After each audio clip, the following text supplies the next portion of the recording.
নমস্কার বন্ধুরা। মধ্যপ্রাচ্যের রাজনীতিতে কি এক বিশাল অগ্নিকাণ্ড ঘটতে চলেছে? গত কয়েক ঘন্টায় যে খবরগুলো সামনে আসছে তা যদি সত্যি হয়, তবে ইরানের মানচিত্র এবং ক্ষমতা দুটোই চিরতরে বদলে যেতে পারে। ভাবুন তো, যে দেশে প্রেসিডেন্টকে জনগণের প্রতিনিধি মনে করা হয়, সেই প্রেসিডেন্ট মাসুদ পেজেশকিয়ান কি এখন স্রেফ একজন নামকাওয়াস্তে শাসক? পর্দার আড়ালে কি আইআরজিসি এখন দেশের আসল নিয়ন্ত্রক?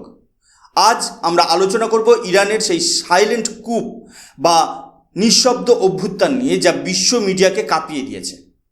আজকের এই জিওপলিটিক্যাল অ্যানালিসিসে আমরা জানাবো কিভাবে প্রেসিডেন্টকে সাইডলাইন করে দেওয়া হয়েছে এবং এর পেছনে ডোনাল্ড ট্রাম্পের একটি রহস্যময় পোস্টের সম্পর্ক কী। আমি সুশোভন, আপনারা দেখছেন অদ্ভুত অথচ বাস্তব। বন্ধুরা, আপনারা এখন স্ক্রিনে যে নিউজ হেডলাইনটি দেখছেন, সেটি এই মুহূর্তে আন্তর্জাতিক মহলে সবচেয়ে বেশি চর্চিত বিষয়। ইন্ডিয়া টুডে থেকে শুরু করে টাইমস অফ ইন্ডিয়া, প্রত্যেকটি প্রথম সারির সংবাদ মাধ্যম দাবি করছে যে ইরানে ক্ষমতার ভরকেন্দ্র সম্পূর্ণ বদলে গেছে। রিপোর্টে সরাসরি বলা হচ্ছে, ইরানের সিভিলিয়ান গভর্নমেন্ট বা সাধারণ মানুষের ভোটে নির্বাচিত সরকারের হাত থেকে সমস্ত ক্ষমতা কার্যত কেড়ে নিয়েছে আইআরজিসি। কিন্তু প্রশ্ন হলো, হঠাৎ করে কেন এই পরিস্থিতি তৈরি হলো? কেন এই যুদ্ধকালীন জরুরি অবস্থায় নিজের দেশের প্রেসিডেন্টকেই ক্ষমতার অন্দরমহল থেকে সরিয়ে দিচ্ছে সেনাবাহিনী? আমি যখন এই খবরের গভীরে গিয়ে রিসার্চ করলাম, তখন দেখলাম এই সমস্ত খবরের সোর্স বা মূল উৎস গিয়ে মিশছে ইরান ইন্টারন্যাশনাল নামের একটি অত্যন্ত প্রভাবশালী সংবাদ মাধ্যমের রিপোর্টে।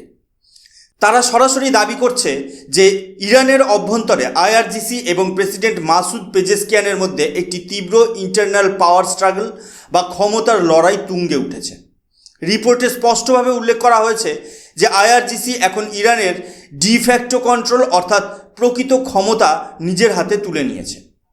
সহজ কথায় বলতে গেলে, খাতায় কলমে মাসুদ পেজেশকিয়ান এখনও ইরানের প্রেসিডেন্ট থাকলেও তেহরানের রাস্তায় হুকুম চলছে স্রেফ বন্দুকের নলের ডগা থেকে। এই সাইলেন্ট কুপ বা নিঃশব্দ অভ্যুত্থানের অভিযোগ কিন্তু ছোটোখাটো কোনো বিষয় নয়, কারণ প্রেসিডেন্ট পেজেশকিয়ান যখনই ইরানের ভঙ্গুর ইকোনমি বাঁচানোর জন্য কিছুটা নরম হওয়ার ইঙ্গিত দিয়েছেন, তখনই আইআরজিসির প্রধান ডক্টর আহমেদ ওয়াহিদি রুখে দিয়েছেন। আইআরজিসি এখন ইরানের গোয়েন্দা দপ্তর থেকে শুরু করে স্ট্র্যাটেজিক ডিফেন্স সব কিছুই প্রেসিডেন্টের অনুমতি ছাড়াই নিয়ন্ত্রণ করছে। আজকের এই জিওপলিটিক্যাল ক্রাইসিসে ইরান কি তবে গৃহযুদ্ধের দিকে এগোচ্ছে, নাকি এটি স্রেফ একটি সামরিক কৌশল? আসুন তা আরও গভীরে গিয়ে খতিয়ে দেখি। বন্ধুরা, এই পুরো বিষয়টি সঠিকভাবে বুঝতে গেলে আমাদের প্রথমেই ইরানের অত্যন্ত জটিল পলিটিক্যাল সিস্টেম বা রাজনৈতিক কাঠামো সম্পর্কে পরিষ্কার ধারণা থাকতে হবে। আমরা ভারত বা আমেরিকার শাসন ব্যবস্থায় অভ্যস্ত, যেখানে প্রধানমন্ত্রী বা প্রেসিডেন্টই হলেন সব ক্ষমতার উৎস। কিন্তু ইরানে সমীকরণটা সম্পূর্ণ আলাদা এবং কিছুটা গোলমেলে। ইরানের শাসন ব্যবস্থার একদম শীর্ষে বা পিরামিডের মাথায় বসে থাকেন সুপ্রিম লিডার। তিনি হলেন একাধারে রাষ্ট্রের প্রধান এবং ইরানের সমস্ত সশস্ত্র বাহিনীর কমান্ড ইন চিফ। বর্তমানে এই পদে রয়েছেন মুজতবা আলী খামেনি। মনে রাখবেন, ইরানের বিচার বিভাগ থেকে শুরু করে সরকারি মিডিয়া এবং সমস্ত গুরুত্বপূর্ণ সামরিক নিয়োগ সবই কিন্তু এই সুপ্রিম লিডারের অঙ্গুলি হেলনে চলে। তিনি যখন চাইবেন, এমনকি দেশের নির্বাচিত প্রেসিডেন্টকেও বরখাস্ত করার ক্ষমতা রাখেন। এই সুপ্রিম লিডারের ঠিক নিচেই যে শক্তিটি কাজ করে তার নাম হলো আইআরজিসি। 1979 সালের ইসলামিক বিপ্লবের পর এই বিশেষ বাহিনীকে তৈরিই করা হয়েছিল যাতে কোনো অবস্থাতেই সুপ্রিম লিডারের ক্ষমতা বা ইসলামিক শাসন ব্যবস্থার কেউ আঘাত হানতে না পারে। এরা সাধারণ সেনাবাহিনীর থেকে আলাদা এবং অনেক বেশি শক্তিশালী। আইআরজিসির নিজস্ব স্থলপথ, জলপথ এবং আকাশপথের সেনাবাহিনী রয়েছে এবং তারা সরাসরি সুপ্রিম লিডারের কাছে দায়বদ্ধ। এবার আসা যাক 3 নম্বর স্তরে, যেখানে অবস্থান করেন ইরানের প্রেসিডেন্ট। তিনি হলেন জনগণের ভোটে নির্বাচিত হেড অব দ্য গভর্নমেন্ট। তার কাজ হলো মূলত দেশের ডে টু ডে অ্যাডমিনিস্ট্রেটিভ এবং দৈনন্দিন সরকারি কাজকর্ম দেখা এবং বাজেট বাস্তবায়ন করা। কিন্তু তার কোনো চূড়ান্ত সিদ্ধান্ত নেওয়ার ক্ষমতা নেই যদি না তাতে সুপ্রিম লিডারের সিলমোহর থাকে। বন্ধুরা, আসল সমস্যাটা ঠিক এইখানেই শুরু হয়েছে। বর্তমানে সুপ্রিম লিডার মুজতবা খামেনির শারীরিক অবস্থা নিয়ে আন্তর্জাতিক মহলে ব্যাপক ধোঁয়াশা তৈরি হয়েছে। বিভিন্ন ইন্টেলিজেন্স রিপোর্ট বলছে তিনি এখন আর কমান্ডিং পজিশনে নেই। এমনকি কেউ কেউ বলছে তিনি গুরুতর অসুস্থ হয়ে হাসপাতালে শয্যাশায়ী। এই যে একটি বিশাল পাওয়ার ভ্যাকুম বা ক্ষমতার শূন্যস্থান তৈরি হয়েছে, তা দখল করা নিয়েই এখন লড়াই শুরু হয়েছে। প্রেসিডেন্ট মাসুদ পেজেশকিয়ান যখনই এই সুযোগে নিজের ক্ষমতা কিছুটা বাড়ানোর চেষ্টা করেছেন এবং ইরানের বৈদেশিক নীতিতে কিছুটা নমনীয়তা এনে অর্থনীতিকে বাঁচানোর চেষ্টা করেছেন, তখনই প্রাচীর হয়ে দাঁড়িয়েছে আইআরজিসি। তাদের যুক্তি হলো, যুদ্ধকালীন পরিস্থিতিতে কোনো সাধারণ সিভিলিয়ান গভর্নমেন্টের হাতে নিয়ন্ত্রণ রাখা যাবে না। এই যে অভ্যন্তরীণ ক্ষমতার কামড়াকামড়ি, এটাই এখন ইরানের ইতিহাসের সবচেয়ে বড় ইন্টারনাল ক্রাইসিস বা অভ্যন্তরীণ সংকট। আর এই সংকটের সুযোগ নিয়েই কি তবে পশ্চিমের দেশগুলো ইরানের রিজিমের বড় কোনো ধাক্কা দিতে চাইছে? বন্ধুরা, এবার আপনাদের এমন একটি বিষয় দেখাবো যা দেখে খোদ আন্তর্জাতিক বিশেষজ্ঞরাই আকাশ থেকে পড়ছেন। স্ক্রিনে দেখুন জেরুজালেম পোস্টের এই হেডলাইনটি। আমেরিকার প্রেসিডেন্ট ডোনাল্ড ট্রাম্প তার নিজস্ব সোশ্যাল মিডিয়া প্ল্যাটফর্ম ট্রুথ সোশ্যালে একটি অত্যন্ত রহস্যময় পোস্ট করেছেন। তিনি দাবি করেছেন যে ইরানের বর্তমান নিউ রেজিম বা নতুন জামানার প্রেসিডেন্ট আগের চেয়ে অনেক বেশি বুদ্ধিমান এবং তিনি নাকি তলে তলে আমেরিকার কাছে যুদ্ধবিরতি বা সিজফায়ার করার জন্য আর্জি চালিয়েছেন। এখন প্রশ্ন হলো, ট্রাম্প এখানে নতুন জামানা বলতে কি বোঝাতে চেয়েছেন? ইরানের প্রেসিডেন্ট তো আগে যে অবস্থাতে ছিলেন এখনও সেই অবস্থাতেই আছেন। তবে কি পর্দার আড়ালে বড় কোনো সিক্রেট ডিল বা গোপন চুক্তি চলছিল? ট্রাম্পের এই পোস্টটি কিন্তু ইরানের অভ্যন্তরীণ রাজনীতিতে একটি বিশাল বিস্ফোরণ ঘটিয়েছে। ভাবুন তো, যেখানে আইআরজিসি প্রতিনিয়ত আমেরিকার বিরুদ্ধে হুঙ্কার দিচ্ছে, সেখানে খোদ ট্রাম্প দাবি করছেন যে ইরানের প্রেসিডেন্ট নাকি শান্তি চাইছেন। এই একটি মাত্র পোস্ট ইরানের হার্ডলাইনারদের বা আইআরজিসির মাথা খারাপ করে দেওয়ার জন্য যথেষ্ট ছিল। তারা সন্দেহ করতে শুরু করেছে যে প্রেসিডেন্ট মাসুদ পেজেশকিয়ান হয়তো দেশের অর্থনৈতিক মন্দা এবং ইসরায়েলের হামলা থেকে বাঁচতে পশ্চিমের দেশগুলোর সাথে কোনো বড় ধরনের কনস্পিরেসি বা ষড়যন্ত্রে লিপ্ত। আইআরজিসি মনে করছে প্রেসিডেন্ট হয়তো তাদের ক্ষমতা কমিয়ে দিয়ে ইরানের থিওক্রেটিক মডেল বা ধর্মীয় শাসন ব্যবস্থাকে বদলে দিতে চাইছেন। ঠিক এই কারণেই আইআরজিসি এখন আর প্রেসিডেন্টকে বিশ্বাস করতে পারছে না। তারা প্রেসিডেন্টকে কার্যত সাইডলাইন করে দিয়েছে এবং সমস্ত গুরুত্বপূর্ণ সিদ্ধান্ত এখন তারাই নিচ্ছে। ট্রাম্পের দাবি অনুযায়ী ইরান এখন ব্যাক টু স্টোন এজ বা প্রস্তর যুগে ফিরে যাওয়ার ভয়ে কাঁপছে। কিন্তু প্রশ্ন হলো, আইআরজিসি কি আসলেই এতটা দুর্বল, নাকি ট্রাম্পের এই দাবি ইরানের সিভিলিয়ান সরকারকে আরও বেশি বিপদে ফেলার একটি চাল? আজকের এই জিওপলিটিক্যাল ড্রামা আমাদের চোখে আঙুল দিয়ে দেখিয়ে দিচ্ছে যে ইরানের ভেতরে এখন গৃহযুদ্ধের আগুন জ্বলছে।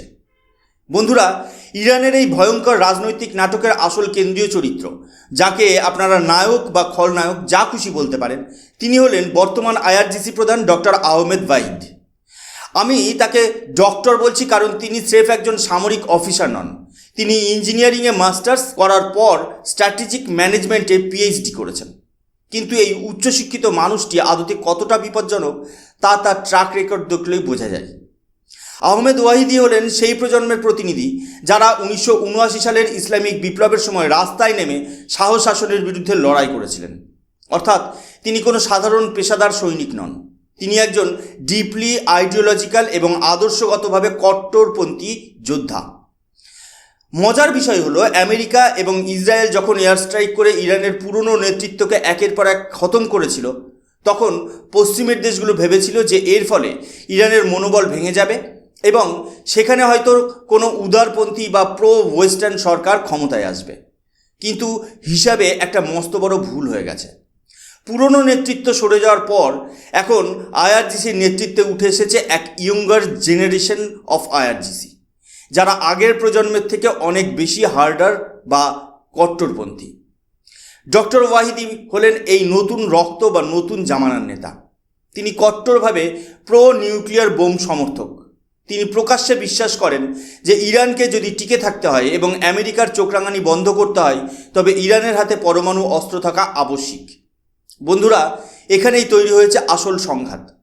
প্রেসিডেন্ট মাসুদ পেজেশকিয়ান যখন দেশের ভঙ্গুর অর্থনীতির দোহাই দিয়ে কিছুটা নমনীয় হওয়ার চেষ্টা করছেন বা শান্তির কথা বলছেন, ওয়াহিদি তখন সরাসরি মুখের ওপর প্রত্যাখ্যান করছেন।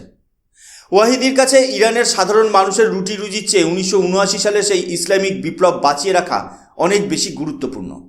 তিনি মনে করেন বিপ্লব না বাঁচলে ইরানের অস্তিত্ব থাকবে না। এই যে এক সামরিক একনায়কতন্ত্রের ছায়া আজ ইরানের ওপর ঘনিয়ে আসছে, এর মূল কারিগর এই ডক্টর আহমেদ ওয়াহিদি। এর ফলে ইরান এখন আগের চেয়ে অনেক বেশি আগ্রাসী এবং পরমাণু যুদ্ধের দিকে এক পা বাড়িয়ে রেখেছে। বন্ধুরা, ইরানের সাধারণ মানুষ কিন্তু এখন দিশেহারা। দেশের মুদ্রা বা কারেন্সির দাম তলানিতে ঠেকেছে, তেলের বাজার মার খাচ্ছে।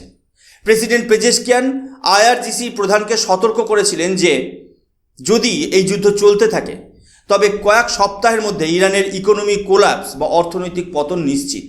কিন্তু আইআরজিসির উত্তর ছিল অত্যন্ত স্পষ্ট। তারা বলেছে এখন যুদ্ধের সময়, এখন সিভিলিয়ান সরকারের হাতে ক্ষমতা দেওয়া যাবে না।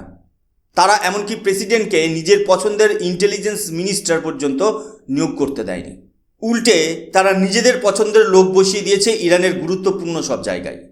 অর্থাৎ ইরানে এখন এক প্রকার অঘোষিত ইমার্জেন্সি চলছে। তাহলে শেষ পর্যন্ত আমরা কি দেখলাম? আমেরিকা এবং ইসরায়েল কি তাদের লক্ষ্যে সফল হলো? আমার মনে হয় না। তারা রিজিম চেঞ্জ চেয়েছিল, কিন্তু সেই জায়গায় এখন এমন এক সামরিক নেতৃত্ব উঠে এসেছে যারা আরও বেশি বেপরোয়া। ইরানের প্রেসিডেন্ট এখন কার্যত একজন বন্দী। আইআরজিসি এখন বিশ্বের গুটি কয়েক দেশ বাদে বেশিরভাগ দেশের জন্যই স্ট্রেট অফ হরমুজ বা হরমুজ প্রণালী বন্ধ করে দিয়েছে, যার ফলে বিশ্বের তেলের বাজারে ধ্বংস নেমে এসেছে। ইরানের এই ইন্টারনাল পলিটিক্স বা আইআরজিসির এই দাপট বিশ্বশান্তির জন্য কি শুভ সংকেত, নাকি আমরা এক বিশাল যুদ্ধের দোরগোড়ায় দাঁড়িয়ে আছি? আপনাদের কি মনে হয়? ইরানের এই সাইলেন্ট কু কি মধ্যপ্রাচ্যের ইতিহাস বদলে দেবে? আপনাদের মতামত অবশ্যই নিচে কমেন্ট করে জানান। আজকের এই রিসার্চ এবং ভিডিওটি ভালো লাগলে লাইক করুন এবং শেয়ার করুন। জিওপলিটিক্সের এমন আরও ভিডিও পেতে সাবস্ক্রাইব করুন অদ্ভুত অথচ বাস্তব। আমি সুশোভন, দেখা হচ্ছে পরের ভিডিওতে। জয় হিন্দ, বন্দে মাতরম, ভারত মাতা কি জয়।